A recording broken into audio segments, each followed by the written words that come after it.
Bonjour et bienvenue dans ce nouvel épisode du podcast Tout est déjà là. Alors aujourd'hui, une fois encore, je vais mettre les deux pieds dans le plat.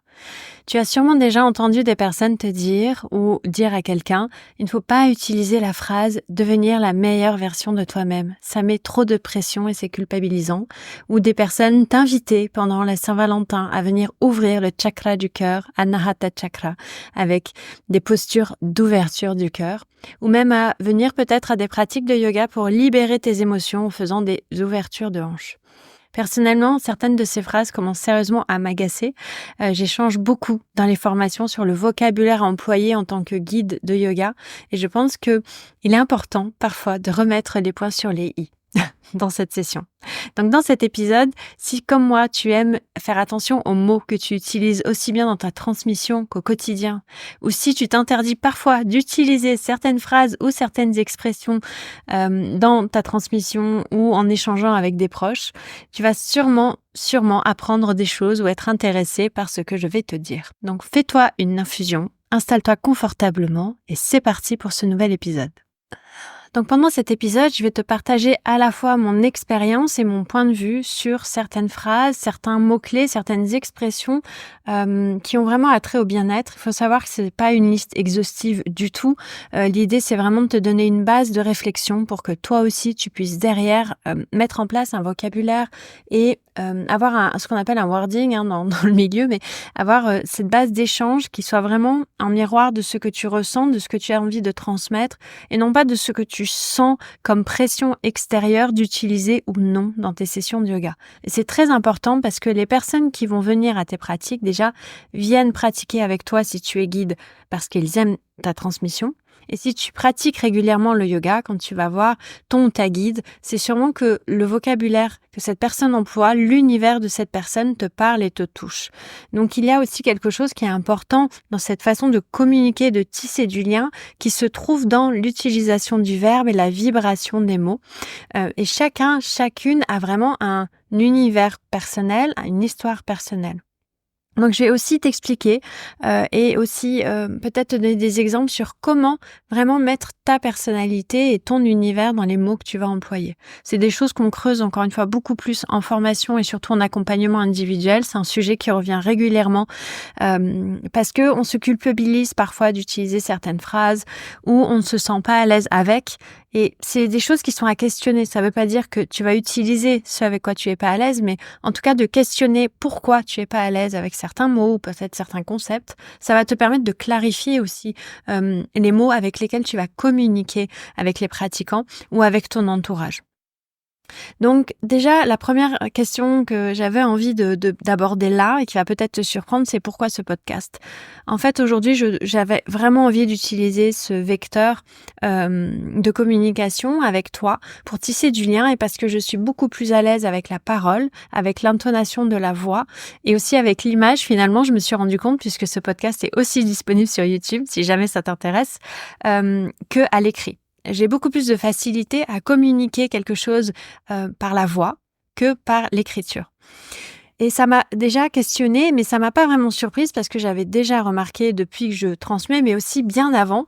Par exemple, quand j'étais au collège ou au lycée, quand j'étudiais l'anglais ou l'allemand, qui étaient les deux langues que j'avais prises, j'allais régulièrement chercher dans les dictionnaires l'origine étymologique des mots dans les langues, mais aussi en français, pour aller voir d'où ça venait et donc retrouver la construction du mot et donc sa signification sans avoir à aller chercher la traduction exacte du mot dans le dictionnaire. Ça peut sembler un peu tortueux, mais en fait, ça m'a donné cette vision parfois de me questionner sur d'où vient le mot, quelle est sa couleur et qu'est-ce qui est vraiment véhiculé parce que parfois, on va utiliser certains mots, certaines expressions sans même plus prêter attention à ce que l'on dit ou à ce qui est véhiculé par cette expression ou ce mot. Donc déjà, ce podcast-là aujourd'hui et surtout cet épisode me donne par exemple cette possibilité aujourd'hui d'échanger avec toi sur ce sujet qui me tient énormément à cœur et sur lequel je pense que certaines personnes apportent beaucoup de pression, là où d'autres n'en apportent pas du tout, et c'est ok, il n'y a pas de jugement de ma part. Chacun et chacune est libre de faire son chemin. Mais ce que je trouve dommage, c'est que pour certains et certaines d'entre nous, en tout cas ce que j'entends dans les personnes qui viennent me voir en retraite de yoga ou en formation, il y a une pression à ne plus utiliser certains mots parce que c'est mal vu, ou au contraire à utiliser beaucoup plus d'autres mots parce que c'est vendeur. Et c'est quelque chose qui me fait beaucoup réfléchir, comme cette phrase qu'on évoquait ce matin avec une pratiquante régulière qui me disait tu sais, j'ai discuté avec telle personne et tu sais quelle a été sa réponse? C'est comme ça. Et là, moi, c'est une phrase, si tu as déjà écouté un de mes épisodes précédents, le c'est comme ça, c'est une réponse qui m'agace parce que c'est finalement une réponse qui nous enlève du pouvoir personnel et de notre capacité à prendre la responsabilité des mots que l'on emploie et des actions que l'on mène. Donc aujourd'hui, cet épisode est complètement à contre-courant de c'est comme ça, mais on va plutôt aller voir pourquoi c'est comme ça et comment je veux que ce soit surtout. C'est ça qui est intéressant. Comment ça va me nourrir, comment ça va peut-être me permettre de nourrir ma transmission et peut-être aussi ma façon d'être au quotidien parce que idéalement, ce que tu es sur le tapis, c'est ce que tu es à l'extérieur, que tu sois guide ou pratiquante régulière. Et il est important que dans cette cohérence, en fait, il n'y ait pas d'un seul coup comme un masque qui tombe ou qui se mette en place dans l'une ou l'autre des situations.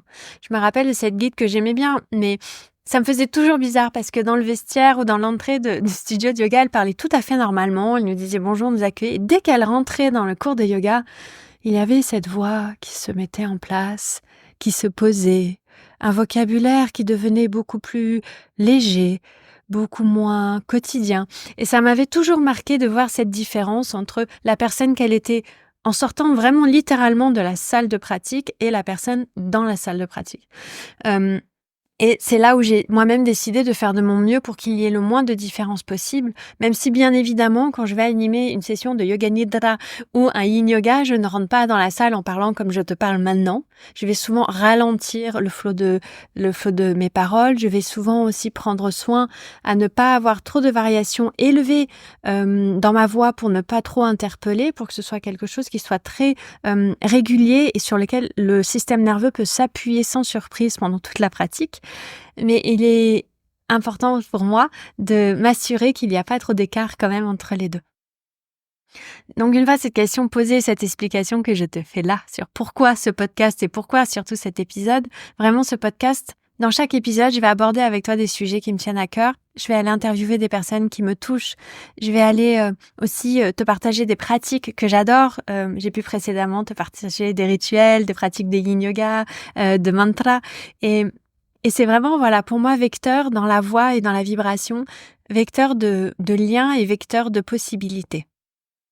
Donc quand tu vas te poser peut-être la question parfois, tiens, pourquoi est-ce qu'on dit que cette phrase, il faut l'utiliser ou pas? Pourquoi ce mot-là, il est mal vu? Pourquoi moi, je l'emploie et je suis à l'aise avec? Ou au contraire, pourquoi est-ce que lorsque cette personne dit ce mot et ça me touche, ce qu'il faut aller voir avant tout, c'est ton histoire personnelle. Pour moi, c'est le premier chemin et cheminement qu'il faut faire. C'est qu'est-ce que t'évoque ce mot, cette expression?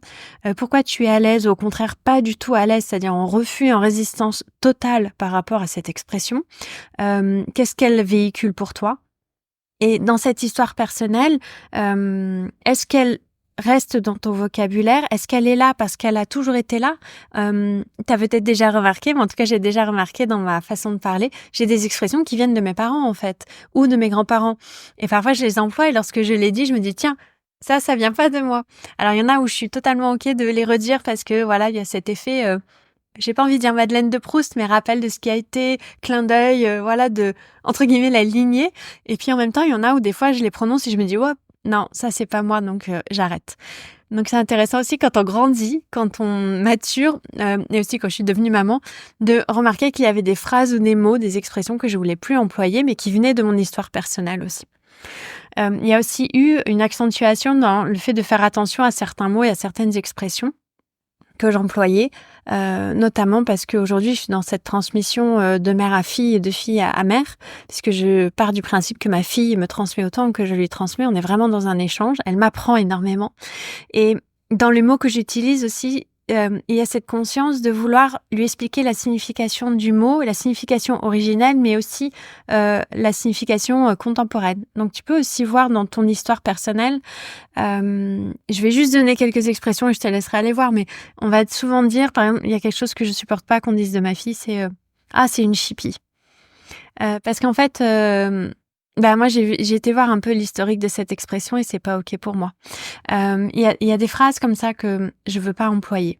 Mais grâce à cette recherche, je sais que pour moi, c'est pas un réflexe automatique. C'est pas parce que c'est dans le langage courant que je vais l'utiliser. Donc tu peux aller voir ton histoire personnelle. Déjà au premier niveau, j'ai envie de réflexion. Qu'est-ce qui m'appartient? Qu'est-ce qui m'appartient pas? Qu'est-ce que je garde? Qu'est-ce que je garde pas? Un deuxième niveau, en fait, que tu vas devoir aussi aller voir, c'est ton univers. Parce que certes, il y a de là où tu viens, mais où tu es aujourd'hui est d'autant plus important. Et ton vocabulaire, les mots que tu vas employer vont devoir refléter cet univers. Moi, je parle beaucoup de plantes, je parle beaucoup de contes et de légendes. La spiritualité hindoue aussi est très importante pour moi. Donc, je sais que mes mots s'appuient sur la culture hindouiste, que je ne cherche pas à m'approprier, mais qui me nourrit beaucoup et que j'honore avec beaucoup d'humilité. Et s'appuie sur l'univers des plantes, sur la symbolique des plantes. Et cet univers onirique, en fait, pour moi, des pierres, des plantes qui nous amènent un peu de magie au quotidien et nous permet de retrouver du rituel. Donc voilà, tu peux aussi aller voir quel est ton univers. Une amie à moi, son univers, c'est vraiment les poèmes, le mot. La façon de s'exprimer qui est toujours en poésie. Donc elle a toujours une façon de communiquer avec son audience qui va aller vers cette poésie, vers ce rythme, cette douceur. Ou au contraire, autour d'un concept, vraiment, elle va trouver tous les mots autour d'un concept en poésie. Une autre personne que je connais est très, j'allais dire à cheval, mais c'est le cas de le dire, ça m'est sûrement venu inconsciemment à cause de ça, est très proche des chevaux. Et donc, elle a aussi un vocabulaire qui est très proche de l'animal, du monde animal, de la relation entre l'être humain et l'animal, et plus particulièrement, des équidés et des chevaux. Donc, trouve ton univers et appuie-toi aussi sur cet univers-là. Ça peut être aussi la joie, ton univers. Je pense à quelqu'un en particulier, mais elle est vraiment dans la joie et tout ce qu'elle communique part de la joie. Enfin, tu peux aussi aller te questionner à quel public est-ce que tu transmets. C'est important. Bien évidemment, il n'est pas question ici de te dire moi, mon vocabulaire, c'est ça, mon univers est comme ça, et donc, quel que soit le public que je vais avoir, je vais employer telle expression. J'ai eu cette chance, et je t'en parlerai dans d'autres épisodes, d'enseigner beaucoup en entreprise, d'enseigner dans les hôpitaux, d'enseigner dans des studios de yoga, d'enseigner ici au Shala. Et le mot et le verbe n'est pas employé du tout de la même manière selon le contexte. Parce qu'il y a des contextes qui favorisent l'écoute et la réception de certains concepts et d'autres qui ne les favorisent pas. Et donc c'est à moi en tant que guide de m'adapter pour que toute personne qui pratique avec moi puisse cheminer, puisse faire ce voyage de l'expérience du yoga sans se sentir mise de côté ou embarquée dans un univers qui n'est pas du tout le sien. Quand tu donnes un cours de yoga en entreprise pendant la pause méridienne du déjeuner, tu peux pas, enfin moi, à mon sens en tout cas, je ne débarque pas en entreprise avec mon harmonium, à chanter des mantras, à parler de concepts hindouistes très poussés, mais je vais plutôt aller parler justement de travail d'équipe, de valeurs qui peuvent être des fondements dans l'entreprise. Souvent, je questionne les RH sur quelles sont les valeurs de l'entreprise, qu'est-ce qui est véhiculé, est-ce qu'il y a des problèmes aussi qui sont rencontrés, non pas pour chercher à les résoudre, c'est pas mon rôle, mais peut-être pour orienter les pratiques dans le sens de chercher à dépressuriser aussi ces problèmes. Et c'est un très beau retour que j'avais eu de tous les services RH de là où j'ai enseigné, c'est que ça a dépressurisé beaucoup de tensions entre les hiérarchies et dans certaines équipes de pratiquer le yoga régulièrement parce qu'il y avait justement des espaces qui étaient pensés pour ça. Donc, à qui est-ce que tu vas transmettre, en fait, ou avec qui est-ce que tu pratiques? Ce contexte est très important. En formation, j'utilise pas toujours le même wording que en retraite. Je dis pas toujours parce que dans les cursus de formation, il y a des temps où j'enseigne vraiment tel que j'enseigne à mes pratiquantes et pratiquants pour que les participants à la formation et les participantes puissent voir comment je transmets en conditions réelles, j'ai envie de dire, dans un groupe de personnes qui, par exemple, découvrent le Yin Yoga dans la formation Yin Yoga. Donc, je vais vraiment leur dire dès le départ, là, c'est une session que j'enseigne. Je vais vous l'enseigner telle que pour que vous puissiez justement entendre le wording, voir comment je présente les postures, comment je guide les supports. Et puis à côté, il y a d'autres pratiques qu'on fait où je les mets vraiment au niveau de personnes qui sont en train de se former à la transmission du yin yoga et le wording et les attentes sont totalement différentes. Donc quel est le contexte et quel est ton public? Et enfin, quelle est ta lignée de yoga? C'est forcément important et ça va impacter les mots que tu utilises. Est-ce que tu es dans une lignée de Kundalini, de Yin Yoga, de Vinyasa Yoga, d'Ashtanga Yoga? Chaque lignée a aussi ses valeurs, ses maîtres, ses guides, ses textes aussi fondateurs. Et donc, les mots, les wordings et la façon de transmettre se basent sur ces valeurs-là. Donc, fais aussi le travail de recherche de d'où vient la pratique que tu transmets et comment la personne qui a mis en place ces pratiques ou comment les personnes qui sont, entre guillemets, les héritières et les héritiers de ces pratiques transmettent aussi cette pratique-là. Et vérifie si c'est en accord avec toi et ce que tu veux transmettre. Donc, vois ton histoire personnelle, quel est ton univers, quel est ton public également et quelle est ta lignée de yoga. C'est les premières choses à voir vraiment et à observer quand tu te demandes quel est le vocabulaire que tu veux employer. Pars de toi et ensuite de tout ce qui t'entoure, de tout ce qui fait ta richesse pour pouvoir connecter avec l'autre. Donc maintenant, on va rentrer plus en détail dans des exemples, par exemple, de mots, de phrases que je transmets encore ou pas. On va commencer par celles que je ne transmets plus, comme ça je mets bien les deux pieds dans le plat dès maintenant, après cette petite parenthèse réflexion. Mais tu peux tout à fait faire pause d'ailleurs maintenant pour te poser ces questions, pour poser tes réponses avant de continuer cet épisode de podcast, ou noter les questions, écouter tout l'épisode de podcast et puis revenir plus tard sur ces questions.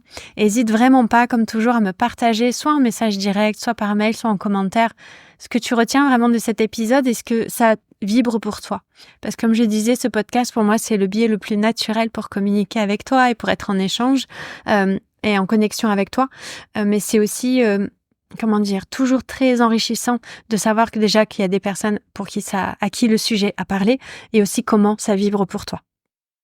Donc, dans les phrases que j'utilise plus du tout, tu l'auras peut-être compris en introduction, il y a l'ouverture du cœur ou l'ouverture de hanche. Alors, pourquoi je n'utilise plus du tout ces phrases-là? Parce que ce sont des vulgarisations anatomiques et énergétiques qui ne font plus du tout sens après mes plus de 2500 heures de formation, mais je sais pas combien d'heures de pratique et rencontres avec des collègues et échanges.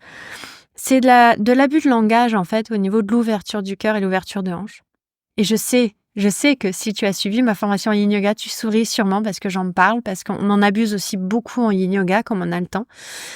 On va commencer par les hanches. Les hanches, c'est une sphère qui est dans un bol. La hanche est une sphère dans un bol, donc c'est vraiment au niveau de la tête de fémur et de l'acétabulum. C'est un bol qui reçoit une balle et donc la hanche bouge en tous sens. J'ai pas envie de dire à 360 degrés parce qu'il y a quand même un squelette et un os au niveau du bassin, donc elle fait pas des tours complets, mais en tout cas elle est hyper mobile. C'est une des articulations les plus mobiles du corps. Et donc quand tu dis que faire en fait une flexion, une rotation externe et une abduction de hanche, c'est faire une ouverture de hanche, tu ne prends pas en compte le fait de fermer cette articulation à l'arrière. C'est-à-dire que comme au quotidien, comme en dehors d'une pratique de yoga, on ne prend en compte que ce qui est devant nous, au devant de nous, et non pas ce qui se passe sur les côtés et au derrière de nous.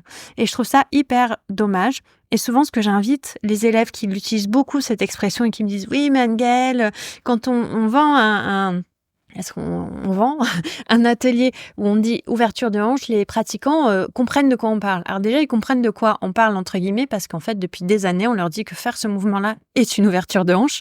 On ne s'est pas levé un matin où on n'est pas allé au lycée en se disant « Tiens, je vais faire une ouverture de hanche » en sachant ce que c'est. C'est en allant à des sessions de yoga auparavant, en ayant entendu cette expression, qu'on s'est familiarisé avec cette vulgarisation.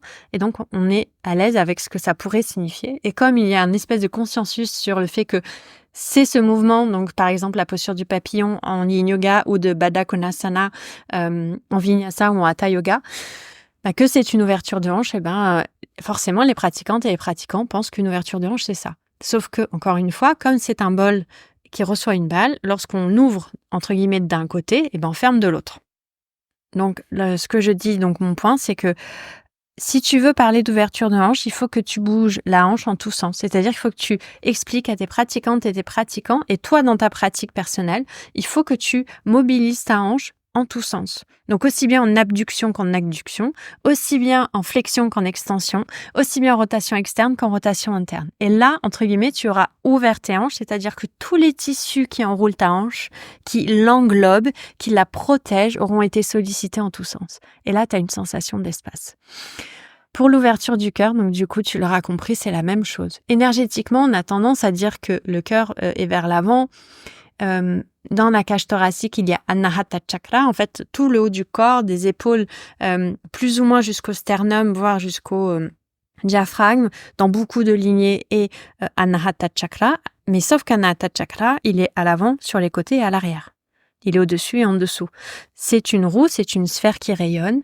Ce n'est pas un élément qui va uniquement vers l'avant. Je suis désolée, mais ce qui me vient toujours quand j'entends ouverture du cœur, c'est, je ne sais pas si ça va te parler, ça va dépendre de ta génération, mais moi j'avais ça quand j'étais petite, l'attaque des bisounours. C'est d'un seul coup, tu pousses ton cœur en avant et tu as un rayon de lumière qui sortirait vers l'avant comme les bisounours.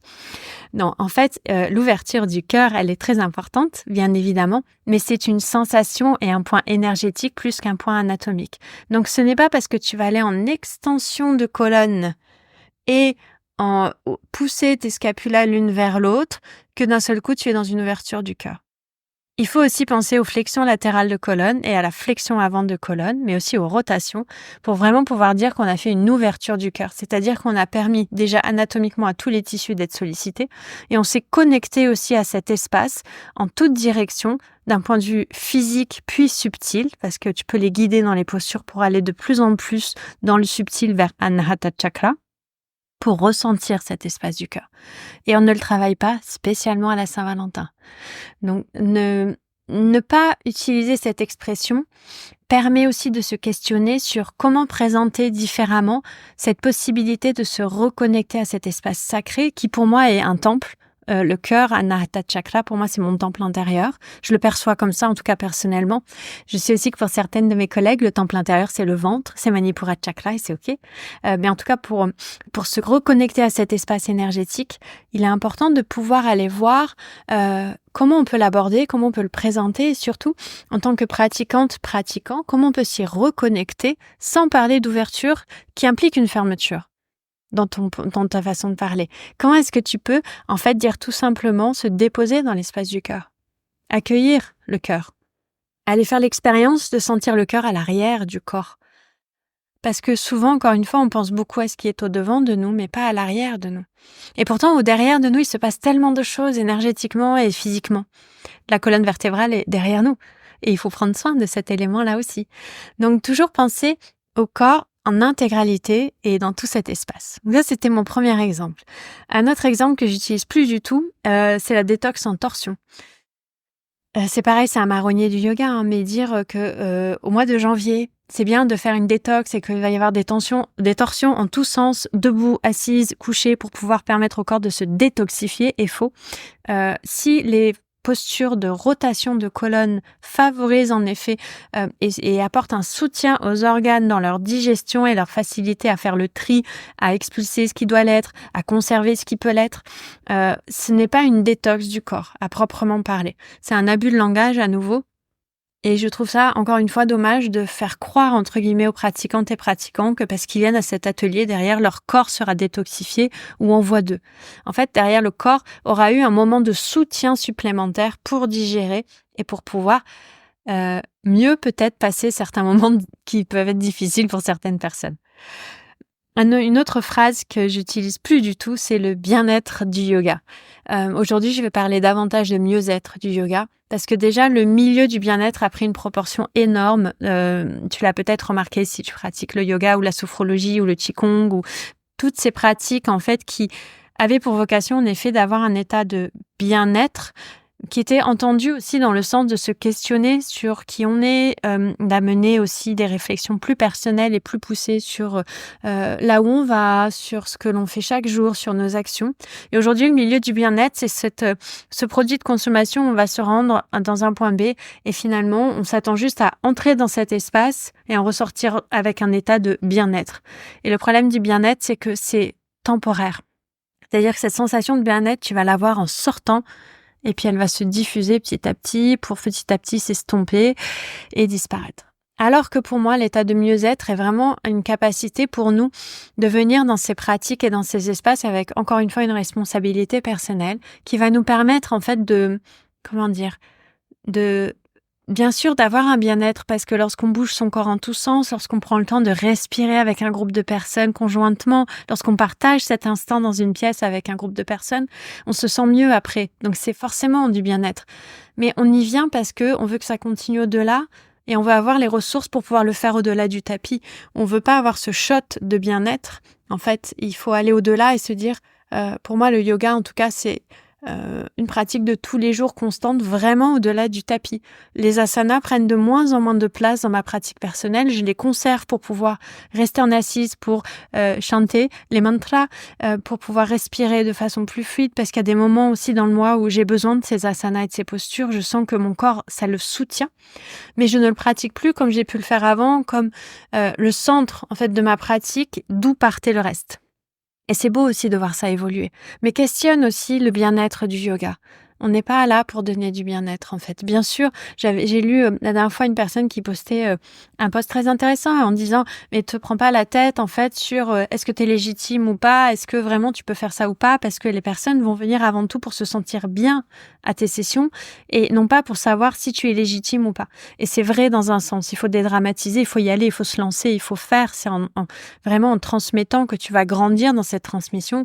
Moi-même, si je regarde mes toutes premières formations de 2017 et aujourd'hui ce que je transmets, il y a un gap qui est énorme et c'est normal, ça me rassure dans un sens d'avoir grandi en tant que femme, en tant que guide, en tant que formatrice.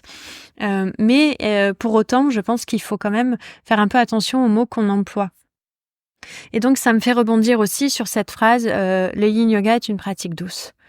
Forcément, en étant advocatrice depuis 2010 du yin yoga et le transmettant depuis 2012, c'est une phrase qui m'agace un petit peu. Mais pour cette phrase-là, je t'inviterai vraiment à aller écouter mon épisode précédent qui est complètement dédié à pourquoi le yin yoga n'est pas une pratique douce. Mais voilà, c'est aussi, par exemple, typiquement le genre de phrase que je n'utilise pas. Je ne décris jamais le yoga comme une pratique douce. Je vais expliquer que c'est une temporalité différente. Je vais nommer que ça permet de ralentir. Mais pour moi, le yin yoga n'est pas du tout une pratique douce par son jeu de tension et compression déjà, pour n'en citer qu'un. Mais je t'invite vraiment, si c'est un point qui t'intéresse, à aller écouter l'épisode précédent de ce podcast qui est l'épisode 32. Donc voilà, ça c'est quelques exemples, par exemple, en passant par mon histoire personnelle, par mes lignées, par mon univers, ce sont des phrases que je n'emploie plus parce que ça ne fonctionne plus du tout avec ma vision de la spiritualité, du yoga et de ce que j'ai envie de pouvoir faire vivre aux personnes qui viennent faire cette expérience dans mon cercle. Je garde toujours en tête malgré tout que lorsque j'ouvre un espace de transmission, que ce soit en formation ou en session hebdomadaire, le premier point dans tous les cas, c'est que les personnes se sentent en sécurité. Donc, il est important aussi de garder en tête que même si là, on parle de wording, on peut sembler se faire un petit peu des prises de tête sur des mots, sur des choses. L'idée, c'est de se poser ces questions ponctuellement. C'est pas non plus qu'à chaque fois que tu prononces un mot, tu te questionnes sur est-ce que c'est bon, est-ce que c'est juste ? Non, pas du tout. Au contraire, plus tu vas être naturel, mieux ce sera. Mais c'est plutôt de se questionner sur les automatismes et sur ce qui est transmis dans le milieu ou dans l'univers du yoga, qui est aussi une phrase que j'essaye d'utiliser de moins en moins, mais c'est celle qui parle le mieux. Donc, en attendant de trouver quelque chose qui me paraît plus adapté, ce sera l'univers du yoga. Mais on est de plus en plus asséné de phrases, comme je viens de citer, qui sont vraiment là pour formater un petit peu la transmission, ce qui est un petit peu dommage. Donc à côté de ça, quelles sont les phrases et les mots que aujourd'hui j'emploie toujours, même si souvent on nous dit qu'il ne faut plus le faire, ou on lit des articles entiers rédigés ou des livres même sur pourquoi il ne faut plus employer ces expressions. Et je vais commencer vraiment. J'en ai choisi 3 et ces 3 qui, si mes pieds n'étaient pas encore dans le plat, ils vont franchement y aller. Et voilà, donc c'est ok si c'est des choses qui ne résonnent pas pour toi ou si c'est des choses qui te font réagir, c'est ok et c'est génial. Le fait d'être d'accord ou non d'accord est ce qui permet de faire grandir. Et encore une fois, si tu sens là qu'il y a un rejet ou quelque chose qui t'interpelle, demande-toi pourquoi, pour clarifier ton point de vue à toi, pas pour j'ai peut-être tort ou peut-être que ça résonne pas dans ton univers, mais demande-toi pourquoi. N'hésite pas aussi à me le partager parce que quand c'est fait avec intelligence et douceur et même avec volonté de faire grandir l'un et l'autre, c'est toujours hyper intéressant d'avoir des points de vue opposés. Moi, j'adore ça. Donc là, les 3 points que j'ai choisis, la première, c'est la meilleure version de toi. Donc pareil, je l'ai cité en introduction de cet épisode. Il y a en ce moment un rejet total de cette expression devenir la meilleure version de moi-même ou deviens la meilleure version de toi-même. Parce que cette phrase, finalement, aujourd'hui, c'est vrai que pour certaines personnes, dans certains contextes, c'est une injonction, en fait, à devenir quelqu'un de parfait, quelqu'un qui, la meilleure version, c'est-à-dire, est un peu au-dessus du lot d'un seul coup, n'aurait plus d'émotion, n'aurait plus de colère, ne ferait pas d'erreur, ne ferait pas de... aurait déjà fait tout son chemin spirituel aussi. Et c'est vrai que dans ce contexte-là, c'est une phrase qui peut paraître très dure, mais en fait, si tu observes bien que tu fais un pas de côté, il y a d'autres phrases qui sont dans ce même contexte, c'est-à-dire qui, au départ, ne voulaient pas du tout signifier ça, et je vais y venir, et qui, aujourd'hui, sont chargées émotionnellement et sociétalement parce qu'ils représentent quelque chose. Moi, je continue d'inviter mes élèves, mes pratiquants, mais même des fois, quand j'échange avec mes guides, je leur dis, j'ai envie de devenir une meilleure version de moi-même, ou la meilleure version de moi-même. Et pour illustrer très vite mon propos, avant que tu fasses stop sur cet épisode si ça te bouscule, la meilleure version de moi-même, personnellement, il y a 2 semaines, c'est il y a 3 semaines, non, il y a quelques semaines, pardon, j'ai plus de temporalité, il s'est passé beaucoup de choses ces dernières semaines, mais il y a quelques temps, la meilleure version de moi-même, c'était un dimanche matin, dans mon canapé, en pyjama, à 11h, en train de boire un thé tranquillement. Ma fille était là, mais elle était calme. J'ai eu 20 minutes de silence et la meilleure version de moi-même, ça a été de m'autoriser à me poser dans le canapé sans me mettre la pression de devoir prendre une douche et me changer, sans devoir me mettre la pression de vite boire mon thé et m'occuper de ma fille, en fait, mais juste de prendre 20 minutes assise dans mon canapé, à côté de ma fille, à regarder le jardin et à boire ce thé que j'aime énormément, qui est un thé blanc. Juste en appréciant ce temps-là, posé, sans pression, sans injonction. J'étais la meilleure version de moi-même. Et pour moi, c'est ça que porte cette phrase. Cette phrase, elle porte vraiment cette signification de « aujourd'hui, qu'est-ce que je peux faire pour moi, pour être la meilleure version de moi-même à cet instant ?» C'est-à-dire, quelle est la réaction qui est la plus adaptée à mon image, quel est le point de vue le plus adapté à mon image, quelle est la personne que j'ai envie de fréquenter, et comment est-ce que ça fait de moi, en fait, la meilleure version de moi-même à cet instant. Et c'est pas du tout une injonction à être la meilleure, le meilleur, à réussir, à ne plus avoir aucun défaut, ce qui est impossible. Au contraire, c'est plutôt d'accepter qui on est intégralement, d'accepter que parfois, la meilleure version de soi-même, c'est de manger cette religieuse au chocolat qui te fait de l'œil, même si des fois tu te mets la pression en te disant ou c'est juste de s'asseoir et de prendre 10 minutes pour soi. Ou peut-être que la meilleure version de toi-même, c'est aussi un moment de pouvoir poser une limite à quelqu'un et de dire stop, de dire à cette personne, c'est pas ok pour moi ce qui est en train de se passer, il faut que ça s'arrête. Donc, la meilleure version de toi-même, je continuerai d'utiliser cette phrase dans ce contexte-là en expliquant pourquoi. Ce qui est incroyable, c'est qu'on en vient à se justifier sur certaines phrases. Mais encore une fois, je ne valide pas et je ne suis pas là à encourager lorsqu'elle est implémentée aussi dans le sens de dire c'est la meilleure version de toi-même, mets-toi la pression, fais mieux que ça. C'est pas du tout mon objectif. Mais en fait, on vient au yoga pour devenir la version de soi-même. Point. C'est une réalité. Parce qu'on se questionne, on se dépasse spirituellement, on aborde des concepts qui parfois nous chamboulent, on aborde des pratiques qui peuvent nous chambouler. Rien que la pratique de la voix, du yoga de la voix, qui est une pratique merveilleuse que j'ai la chance d'avoir avec 2 guides merveilleux, Nathalie et Adam. Pareil, si tu ne connais pas Nathalie, je t'invite à aller voir le podcast qui est sorti en septembre dernier, où je l'interviewe et où elle parle justement de son point de vue. Mais même si c'est fait dans ce contexte bienveillant, même si c'est fait avec douceur et avec une précision et une envie de transmettre une passion, ça m'a chamboulée parce que moi personnellement ça allait me chercher dans des espaces qui touchaient à certaines valeurs et à certains souhaits. Et c'est là aussi où parfois tout ce sujet de wording m'interpelle parce que finalement, si tu regardes bien, être la meilleure version de soi-même ou parler de bien-être et yoga, ça ne questionne quoi? Ça questionne juste la responsabilité, entre guillemets déjà personnelle de chacun et chacune. En fait, quand je te dis deviens la meilleure version de toi-même, tu te mets la pression impérativement à faire mieux, à dépasser, à être dans la perfection, c'est qu'il y a quelque chose chez toi qui se joue. Mais aussi, si tu es proche d'une personne où tu sens qu'elle te met cette pression-là, c'est-à-dire que là, c'est une pression extérieure, tu as le pouvoir personnel de ne pas retourner voir cette personne et de ne pas, en tout cas, nourrir ce dialogue-là. Et si à un moment tu te sens bloqué, parce que parfois on peut être bloqué avec des personnes dans des contextes comme cela, d'en parler autour de toi. De dire, écoute, cette personne a dit ça m'a pas l'air ok, tu en penses quoi? Pour avoir un avis extérieur avec des gens de confiance, bien évidemment. Voilà, bon, c'est un autre sujet, mais là, tu comprends bien en écoutant cet épisode que mon débat, c'est toi, avec ton intention, où est-ce que tu vas? Je pars un petit peu dans le méandre, mais on est un peu, entre guillemets, obligé de se justifier. C'est peut-être pas plus mal sur quelle est l'intention. Et voilà, je veux que mon intention soit claire dans cet épisode. Et donc, dans cette même idée, 2 autres points que je voulais aborder, c'est par exemple sortir de ta zone de confort. C'est aussi un sujet qui a été beaucoup abordé pendant les confinements, quand il y avait des pratiques en ligne, de dire ah mais si tu es dans ta zone de confort, il faut que tu en sortes, il faut que tu puisses te dépasser, tout ça. Et en fait, il y a beaucoup de personnes derrière qui ont dit oui mais non, t'es pas obligé de sortir dans ta zone de confort, t'es pas obligé de te bousculer, t'es pas obligé de... Mais en fait, quel est le contexte, quelle est la situation de la personne et qu'est-ce qu'elle recherche personnellement? Moi, j'aime sortir de ma zone de confort, par exemple. Pas pour tout le temps m'enquiquiner, je fais pas toujours des pas de géant à l'extérieur de ma zone de confort, mais je sais que j'ai à cœur de ne pas rester dans cette zone de confort parce que je sens bien que quand je l'élargis à mon rythme, avec des pas que je souhaite prendre, moi, qui ne me sont pas imposés, ça me permet de grandir sur mon chemin spirituel en tant que guide, mais aussi en tant que formatrice. Ça me permet de grandir en tant que maman et en tant que femme. Si je reste dans ma zone de confort avec ma fille, par exemple, je sais que c'est beaucoup plus compliqué pour moi de me connecter avec elle que lorsque je sors de ma zone de confort et que je vais à sa rencontre, par exemple. Donc sortir de sa zone de confort n'est pas toujours mauvais. Encore une fois, c'est quelle est l'intention derrière, qu'est-ce que tu souhaites recevoir et faire, la personne qui te le dit, quelle est son intention, et toi, quand tu le dis, quelle est ton intention.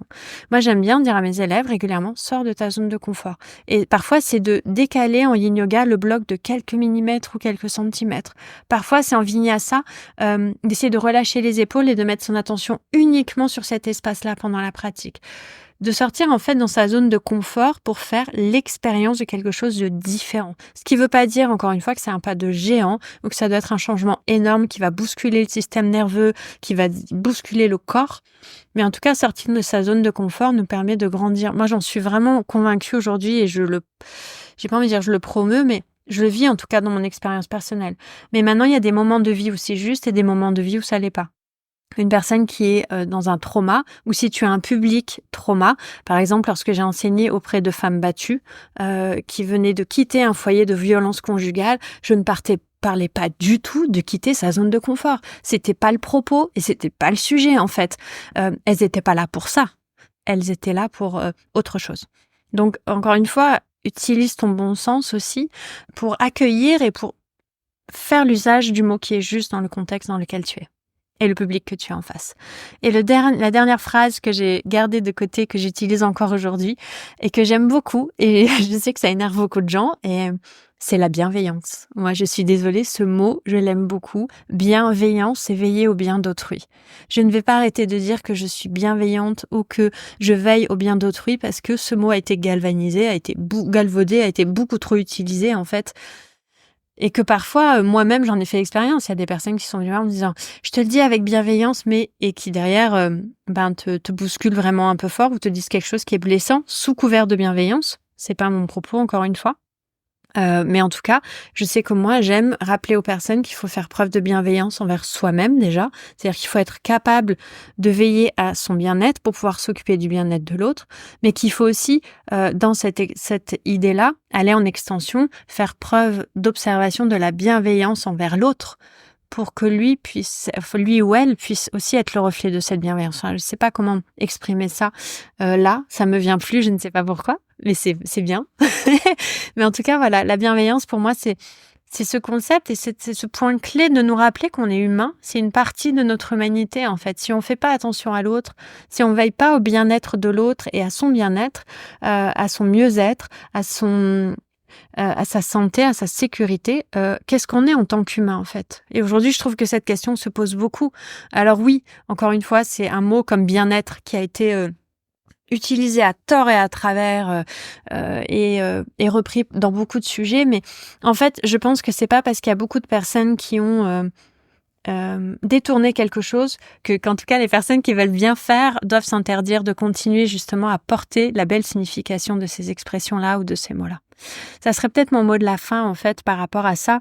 C'est un épisode un peu spécial, c'est la première fois que je fais un épisode un peu improvisé entre guillemets, c'est-à-dire que j'y suis vraiment allée, c'est un sujet qui me tient à cœur depuis longtemps et pour enregistrer cet épisode, j'y suis vraiment allée au naturel et avec mon expérience et mon ressenti.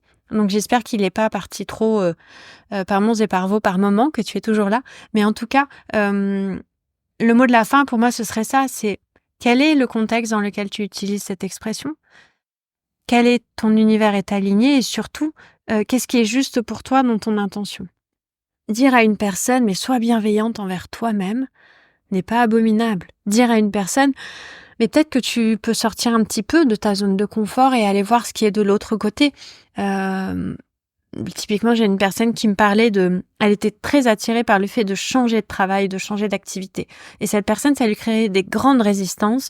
Et quand on échangeait, je sentais qu'il y avait l'envie d'y aller, mais la peur d'y aller aussi. Il y avait comme on dit, le pied sur le frein et l'accélérateur en même temps. Et à un moment où j'ai dit à cette personne, mais peut-être que sortir de ta zone de confort est ce qui te ferait le plus de bien aujourd'hui, parce que là où tu es aujourd'hui, de toute façon, tu sens que tu ne peux pas progresser de ce que j'entends et de ce que tu me partages, si j'ai bien compris ce que tu m'as dit. Donc peut-être qu'ouvrir un peu ta zone de confort pour aller vers quelque chose de nouveau va te donner un nouvel élan. Et je vois pas ce qu'il y a de mal à dire ça à quelqu'un, en fait.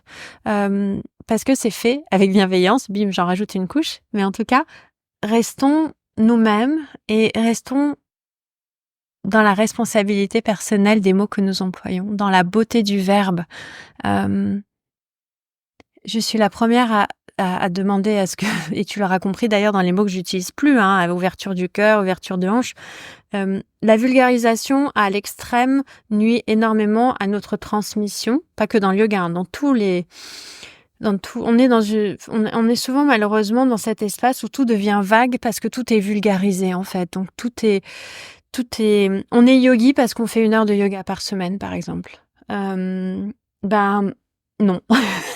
Non, parce que en fait, souvent déjà quand on fait 1 heure de yoga par semaine, c'est du postural. Et en fait, être un ou une yogi aujourd'hui, c'est même moi, en fait, je me qualifierais même pas. Des fois, je me qualifie de yogini en apprentissage parce que ça inclut tellement de choses. Être yogi, c'est une qualité de vie, une hygiène de vie, une vision de vie qui n'est pas compatible avec une vie occidentale, en fait, si on regarde bien.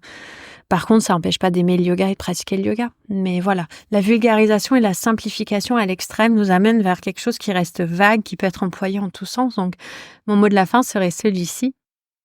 Va à l'essentiel, reste ancré dans ton intention et n'hésite pas à tout moment à te questionner sur les mots que tu emploies, à les lister et à te questionner sur les mots que tu emploies. Voilà. Merci beaucoup pour ton écoute. Je sais, le temps est précieux et ça me touche énormément que tu sois là. J'imagine que tu te poses des tas de questions sur les mots, sur les expressions employées, sur la transmission, si tu es encore là. Et je serais ravie de t'accompagner dans ce cheminement si tu le souhaites. Je mets toutes les informations dans le descriptif de l'épisode. Et surtout, n'hésite pas à me contacter directement pour me partager ton avis et pour échanger aussi, créer une discussion sur Instagram dans les commentaires de cet épisode. Si tu as aimé cet épisode ou plusieurs épisodes de Tout est déjà là, n'hésite pas à me laisser 5 étoiles et un commentaire sur les plateformes d'écoute et aussi sur YouTube. Ça me permet vraiment de gagner en visibilité sur ces plateformes, de nourrir un petit peu l'algorithme pour lui dire que j'ai peut-être quelque chose à dire et qu'il y a beaucoup de personnes qui aimeraient écouter. Donc n'hésite vraiment pas à me donner ce petit coup de pouce si tu en as le temps, ça prend quelques secondes. On se retrouve la semaine prochaine pour un nouvel épisode. Je te souhaite une très belle semaine.